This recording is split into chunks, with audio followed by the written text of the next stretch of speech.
Salam alaikum. Je suis professeur Hassan Al-Hadi, professeur universitaire de l'Université Hassan de Casablanca. Je suis l'un des initiateurs de ce congrès parce que, le premier organisateur, c'est le professeur Hamad Ahmed, c'était mon ex-étudiant à Casa.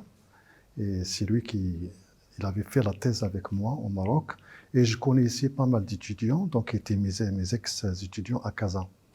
Il faut dire que la Mauritanie, ce n'est pas la première fois que je connais. J'ai visité la Mauritanie, disons, plus que 3 fois. C'est la quatrième ou cinquième fois. Je suis venu dans un cadre de collaboration scientifique avec l'université ou dans un autre cadre, mais toujours dans un cadre de recherche scientifique.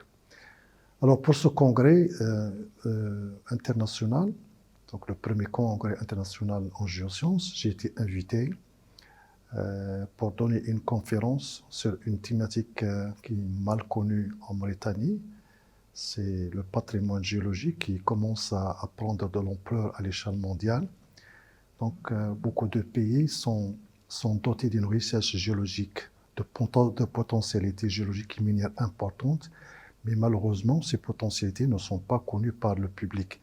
Donc, j'étais invité pour parler un petit peu de ce concept de patrimoine géologique et proposer quelques éléments de la promotion, essentiellement en relation avec l'inventaire, JART, de ce patrimoine géologique, de parler également de la manière dont il faut valoriser, donner une valeur, et aussi de la manière dont il faut protéger ce patrimoine. Et également de montrer comment ce patrimoine il peut jouer un rôle important dans le développement durable, régional durable, par le géotourisme. Alors, les Mauritaniens, ils ont beaucoup d'amour pour le Maroc. Donc, nombreux Mauritaniens viennent faire des études au Maroc, essentiellement en géologie. Moi, j'en ai connu plusieurs.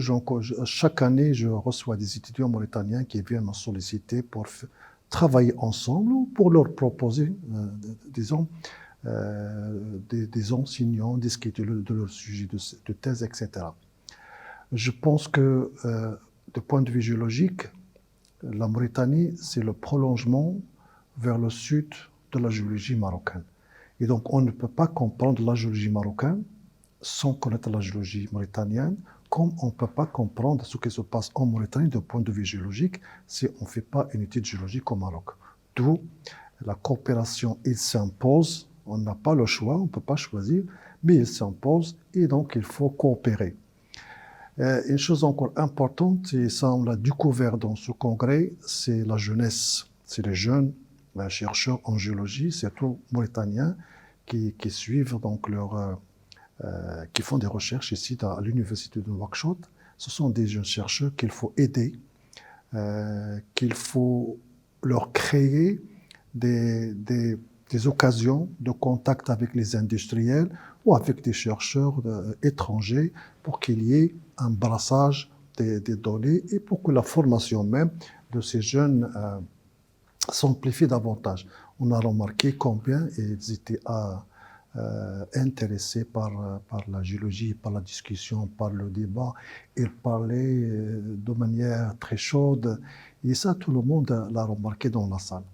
Donc, ce que je propose à mes collègues ici, mauritaniens, aux chercheurs mauritaniens, c'est de multiplier les rencontres avec ces jeunes. Dans l'avenir, il faut qu'il y ait des rencontres, il faut qu'il y ait des débats, il faut orienter ces jeunes parce qu'ils sont très intéressés et donc ils ont besoin d'être encadrés scientifiquement, socialement, pour qu'ils avancent dans le domaine.